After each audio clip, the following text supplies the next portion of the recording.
러시아가 우크라이나 서부 지역의 훈련 기지를 공습해 외국 용병 약 180명을 제거했다고 주장하면서 우크라이나 국제의용군에 참전하겠다고 출국한 해군 특수전단 UDT 출신 유튜버 이근 예비역 해군대위의 사망설이 불거진 가운데 이 전 대위가 직접 살아있다고 생존 신고를 했습니다. 이 전 대위는 15일 자신의 인스타그램에 살아있다고 글을 올렸는데요. 내 대원들은 우크라이나에서 안전하게 철수했다.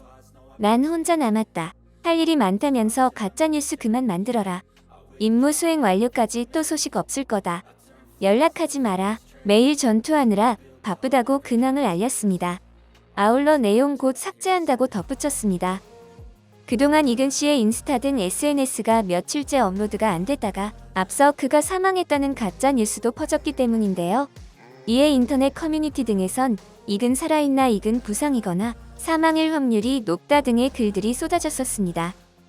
이고르 코나셴코프 러시아 국방부 대변인은 기자회견에서 오늘 오전 장거리 정밀 무기로 우크라이나 서부 르비우주 스타리치 지역의 우크라이나군 교육센터와 야보리우 훈련장을 공격했다고 밝혔는데요.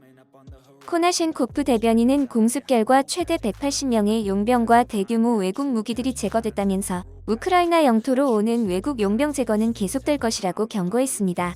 이어 전투 지역 파견을 앞둔 외국 용병들의 훈련 및 편성센터, 외국으로부터 들어오는 무기와 군사 장비들이 해당 기지에 배치돼 있었다고 설명했는데요. 야보리우 훈련장은 폴란드에 인접한 우크라이나 서부 도시 르비우에서 북서쪽으로 40km, 폴란드 국경에서 20km 정도 떨어진 곳에 있습니다. 이 훈련장은 미국을 포함한 서방 군인들이 훈련을 실시한 곳이기도 합니다. 이런 러시아 국방부의 주장에 대해 우크라이나 국방부는 선전용으로 사실이 아니라고 해명했는데요. 마르키안 루브킵스키 우크라 국방부 대변인은 야보리우 훈련장에서 사망한 사람들 가운데 외국인은 없다고 밝혔습니다. 앞서 온라인상에 확산된 이근 전 대위의 교전 중 사망 루머는 근거가 된 우크라이나어로 쓰인 문건이 심각한 오류가 있는 것으로 드러나면서 가짜 뉴스로 드러났습니다. 외교부는 여권 사용 허가를 받지 않은 상태로 우크라이나에 입국한 혐의를 받고 있는 이근 전 대위를 경찰에 고발하고 여권 무효화 절차를 받고 있는 것으로 알렸는데요. 여권이 무효화되면 타국 간의 이동이 제한됩니다.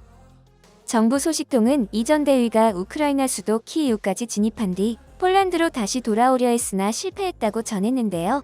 이 씨가 키이우까지 갔다가 생명의 위협을 느끼고 일행 4명과 현재 폴란드 국경으로 이동해 있다고 말했습니다. 이 전 대위 일행은 이달 초 키이우까지 진입했으나 러시아군의 공세가 계속되며 상황이 심각해지자 다시 폴란드로 돌아오려 한 것으로 전해졌습니다.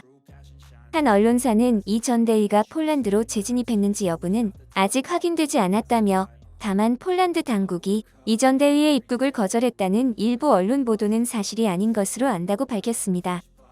한편 앞서 이 전 대위가 인스타그램과 유튜브 채널에 올렸던 우크라이나행 관련 게시물은 현재 모두 삭제된 상태입니다. I won't stop till I hear him say